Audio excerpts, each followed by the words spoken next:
Students, आज हम class 10 NCERT book से pair of linear equations in two variables इस चैप्टर का एक्सरसाइज क्वेश्चन एलिमिनेशन मेथड से सॉल्व करेंगे। तो ये मेथड एग्जाम में 100% पूछते हैं 3 मार्क्स के लिए। अगर ये मेथड आपको अच्छे से आता है तो 80% इस चैप्टर का प्रिपरेशन यहाँ ही होता है।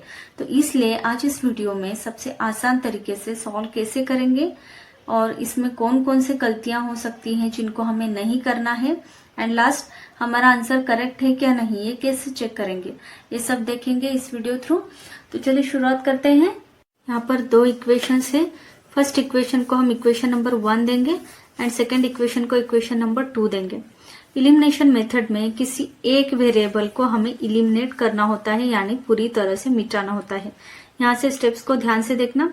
लेट सपोज अगर मुझे x को इलिमिनेट करना है तो फर्स्ट स्टेप में क्या करना होगा, x के कोफिशिएंट है यहाँ पर फर्स्ट इक्वेशन में 1 है, कुछ भी नहीं है तो यहाँ पर है 1 है, और सेकेंड इक्वेशन में x का कोफिशिएंट है 2।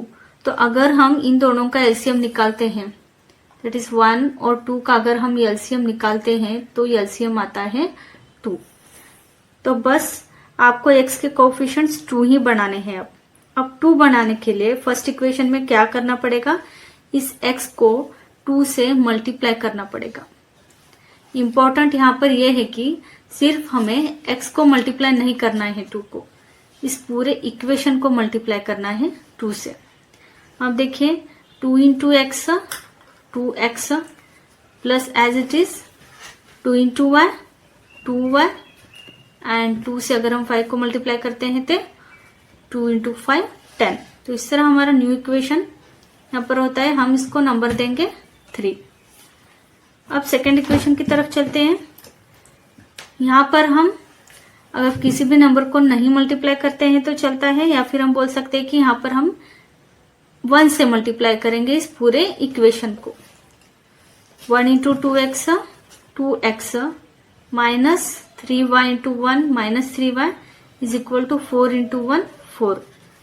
तो हमारा इक्वेशन जो है एज इट इज सेम रहेगा, चेंज नहीं होगा। हम इस इक्वेशन को नंबर देंगे 4। यहां तक तो स्टेप समझ में आया। अब इसके बाद जो नीचे वाली इक्वेशन है ना, उसे हम सब्सट्रैक्ट करेंगे ऊपर वाले इक्वेशन में से, और सब्सट्रैक्ट करते समय नीचे के सारे साइंस चेंज होंगे, उल्टे होंगे। तो चलिए सिंप्लीफाई करते हैं। सब्सट्रैक्ट का साइन लिखते हैं। यहाँ पर है प्लस 2x, प्लस का यहाँ पर होगा माइनस, माइनस से माइनस का होगा प्लस 3y, और प्लस 4 का माइनस 4 होगा। ठीक है, अब हम नीचे वाले साइन को ही कंसीडर करते हैं, ना कि ऊपर वाले साइंस को। तो अब सिंप्लीफाई करते हैं। प्लस 2x का माइनस 2x पूरी तरह से कैंसिल होता है, और इसी को हम बोलते हैं इलिमिनेशन, क्योंकि इसमें x वेरिएबल जो है कंप्लीट इलिमिनेट यानी कैंसिल हो गया है। ठीक है, अब बचा है प्लस 2y और प्लस 3y, ये दोनों ऐड हो जाएंगे तो प्लस 5y आएगा, और प्लस 10 माइनस 4 तो प्लस 6 आएगा। अब नेक्स्ट सॉल्व करते हैं। y इज इक्वल टू 6 अपनी जगह पर ही रहेगा, उसको मूव नहीं करना है। अब 5 इंटू वाई यानी 5 मल्टीप्लाई में है, इक्वल टू के इस साइड आने के बाद वो डिवाइड में जाएगा, यानी 6 डिवाइड बाय 5 होगा। तो इस तरह हमें y की वैल्यू यहाँ पर मिलती है 6 डिवाइडेड बाय 5। अब हमें x की वैल्यू निकालनी है। तो अब x की वैल्यू फाइंड करने के लिए किसी भी एक इक्वेशन में हम y की वैल्यू पुट कर सकते हैं, यानी रख सकते हैं किसी भी इक्वेशन में। यहाँ पर फर्स्ट, सेकेंड, थर्ड, 4 इक्वेशन है। तो 4 इक्वेशन में किसी भी इक्वेशन में जो आपको सबसे छोटी और आसान लग रही है उस इक्वेशन में आप y की वैल्यू रख सकते हैं। तो मुझे यहाँ पर सबसे छोटी फर्स्ट इक्वेशन जो सबसे आसान लग रही है, तो इस इक्वेशन में y की वैल्यू पुट करती हूँ।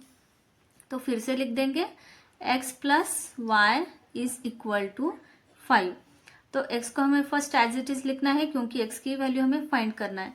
y की वैल्यू हमारे पास है 6 डिवाइडेड बाय 5, तो वो वैल्यू हमें y की जगह पर पुट करना है, is equal to 5 as it is लिखना है। इससे पहले हमें इसको एक बार स्टेटमेंट ले लिखना पड़ता है। पुट y और value of y in equation number 1। ठीक है, हमने इक्वेशन 1 पर y की वैल्यू रख दी है। अब सिंप्लीफाई करते हैं। x की वैल्यू फाइंड करने है तो x को x साइड पर लेते हैं और नंबर्स को x साइड पर। 5 अपनी जगह पर रहेगा, उसको मूव नहीं करना है। 6 डिवाइडेड बाय 5 यहाँ पर प्लस साइन के साथ है, इक्वल टू के इस साइड पे आने के बाद वो माइनस होगा, तो -6 डिवाइडेड बाय 5 होगा। ठीक है, यहाँ पर कौन सा भी नंबर नहीं है डिवाइड में, तो हम यहाँ पर 1 समझ सकते हैं। 5 इंटू 5 25 -6 इंटू 1 6, 5 1 जा 5, तो 25 -6 होता है 19, 19 डिवाइडेड बाय 5। तो इस तरह हमें x की वैल्यू मिल गई है 19 डिवाइडेड बाय 5। तो अब ऐसे इलिमिनेशन मेथड के क्वेश्चन में कौन कौन से गलतियां दैट मिस्टेक्स हो सकती हैं जिनको हमें नहीं करना है वो देखेंगे। मिस्टेक नंबर 1 है equation right in proper form. तो हम इक्वेशन को प्रॉपर फॉर्म में नहीं लिखते हैं। दैट इज फॉर एग्जाम्पल यहाँ पर है 5x - 4y + 8 = 0, तो हम ऐसे ही सॉल्व करने लगते हैं तो आंसर ऑब्वियसली रॉन्ग ही आएगा। हमारा स्टैंडर्ड फॉर्म क्या है, ax + by = c। ये इक्वेशन का स्टैंडर्ड फॉर्म होता है लीनियर इक्वेशन का। तो हमें फर्स्ट इस फॉर्म में कन्वर्ट करना होता है इक्वेशन को। कैसे कन्वर्ट करेंगे, 5x - 4y + 8 है यहाँ पर, इस +8 को इक्वल टू की इस साइड पर हमें लेके जाना है, तो ये -8 होगा, इज इक्वल टू -8। तो अब ये जो इक्वेशन है इस स्टैंडर्ड फॉर्म के इक्वेशन में आ गया। ठीक है, अब सेकंड मिस्टेक है मल्टीप्लाई टू कंप्लीट इक्वेशन। तो हम मल्टीप्लाई नहीं करते हैं कंप्लीट इक्वेशन को। ठीक है, अगर हमें 2x चाहिए ना तो हम 2 × x इतना ही करके छोड़ते हैं, तो ऐसा नहीं करना है। हमें कंप्लीट इक्वेशन को मल्टीप्लाई करना है विथ RHS।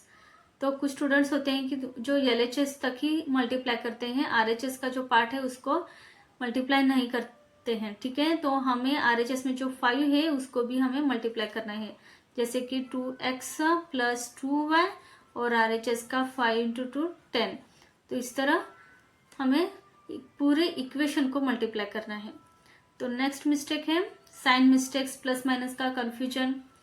फॉर एग्जाम्पल अगर +3y और -3y आया है तो हम क्या करते हैं, कुछ बच्चे उसे ऐड कर देते हैं, तो हमें ऐड नहीं करना है, उनको क्या करना है, कैंसिल करना है। तो +3y और -3y क्या होते हैं, जब हम सब्सट्रैक्ट करते हैं तब वो दोनों कैंसिल हो जाते हैं। फोर्थ मिस्टेक है we can not decide when add and when subtract. उसको यहाँ पर फिर से देखते हैं। तो यहाँ पर +2x है, -2x है और हम कर रहे हैं सब्सट्रैक्शन। ठीक है, तो प्लस और माइनस सब्सट्रैक्ट होता है तो 2x - 2x = 0 आएगा, इसलिए ये दोनों होंगे कैंसिल। अब +2y + 3y, प्लस साइन है तो एडिशन होगा, इसलिए हम +5y लिखा।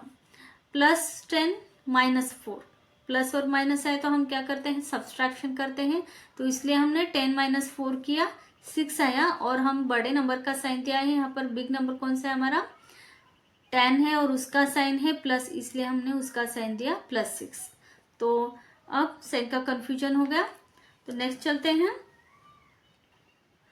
Answer simplify completely. तो कुछ बच्चे आंसर यहाँ तक ही छोड़ देते हैं या फिर यहाँ तक ही छोड़ देते हैं। हमें आंसर कंप्लीटली सिंप्लीफाई करना होता है, तभी हमें पूरे मार्क्स मिलते हैं। ठीक है, और एक ही कैलकुलेशन में हमें मिस्टेक्स नहीं करना है, like addition, subtraction, division, multiplication, यहाँ पर भी स्मॉल सिली मिस्टेक्स होते हैं जिनकी वजह से हमारा फाइनल आंसर जो आता है रॉन्ग आता है। ठीक है, देन नेक्स्ट मिस्टेक होता है not right final answer clearly, जो कि बहुत इंपॉर्टेंट है। हमने ऊपर का सब कुछ सॉल्व किया है परफेक्ट, बट फाइनल आंसर देखिए हमारा अभी फर्स्ट y का वैल्यू आया था 6/5। हाँ, तो हमने सपोज इस तरह हमने फर्स्ट में लिखा, तो अब यहाँ पर अगर देखने से कैसा लग रहा है, 65 लग रहा है। हाँ, तो एग्जामिनर को वो साफ साफ दिखना चाहिए आपका आंसर। ठीक है, तो नेक्स्ट आता है वेरिफिकेशन। वेरिफिकेशन कुछ बच्चे नहीं करते। लास्ट में जो आपके 2 वैल्यूज आते हैं, दोनों वैल्यूज इक्वेशन में डालकर चेक करना चाहिए, तो हम कंफर्म होते हैं कि हमारा आंसर करेक्ट है। ठीक है, यहाँ पर देखिए हमने क्वेश्चन को सॉल्व किया था। उस क्वेश्चन में हमने आंसर्स को कितना क्लियरली लिखा है, बॉक्स में लिखा है, जिसकी वजह से एग्जामिनर को वो साफ साफ दिखाई पड़ेगा। ठीक है, अब चलते हैं वेरिफिकेशन की तरफ। हमने वेरिफिकेशन कैसे करना है, हमारे आंसर को चेक कैसे करना है। अब हमारे पास x और y दोनों की भी वैल्यू है, हम सिंपल इक्वेशन ही चूज करते हैं फर्स्ट इक्वेशन को। उस इक्वेशन में हमें दोनों वैल्यू जो है पुट करके देखना है। फर्स्ट लिखेंगे हम फिर से first equation, x plus Y is equal to 5। ठीक है, तो x की वैल्यू आई है 19 डिवाइडेड बाय 5, x की जगह पर लिखना है, और y की वैल्यू आई है 6 divided by 5 is equal to 5। ठीक है, तो अब हमें इसको सिंप्लीफाई करना है, और सिंप्लीफाई करने के बाद हमें 5 ही मिलना चाहिए। ठीक है, दैट इज LHS और RHS क्या होना चाहिए, इक्वल आना चाहिए। अब डिनोमिनेटर्स में दोनों नंबर सेम है, तो हमें एज इट इज इसको एक ही बार लिखना है, और 19 प्लस 6 25 होता है, और 25 डिवाइडेड बाय 5 आएगा 5। तो इस तरह हमारा LHS और RHS दोनों जो हो गए इक्वल हो गए। ठीक है, दैट मीन हमारा आंसर जो है करेक्ट है। इस तरह हमारा आंसर हम चेक कर सकते हैं, वेरीफाई कर सकते हैं। तो स्टूडेंट्स, आई होप ये वीडियो आपको हेल्पफुल होगी। अगर ऐसे ही और डिफरेंट और थोड़े डिफिकल्ट लेवल के क्वेश्चंस की प्रैक्टिस आपको चाहिए तो कमेंट कीजिए, और प्लीज मेरे चैनल को लाइक शेयर और सब्सक्राइब कीजिए। Thank you.